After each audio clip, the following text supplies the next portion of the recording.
hello भाई माने मो कथा टिके ध्यान करके शुण आज कौन आम नवीन बाबू आम से नवीन बाबू ओडिशा सरकार थिले एबे भी से माने गोटे आज कहले कहिचंती पिला मानकू 5 वर्ष को 10 लाख टंका देवे 10 लाख तो मु सुनिकी ना पूरा खुश मत मिली 10 लाख 5 वर्ष रे हाउ महिला मानकू जे सुभद्रा टंका से 5 वर्ष को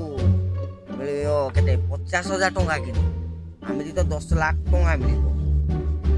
से 10 लाख नहीं गिरी घर बनेबा आउ गाड़ी किणवा सब किछि करबा 10 लाख टका कमेगा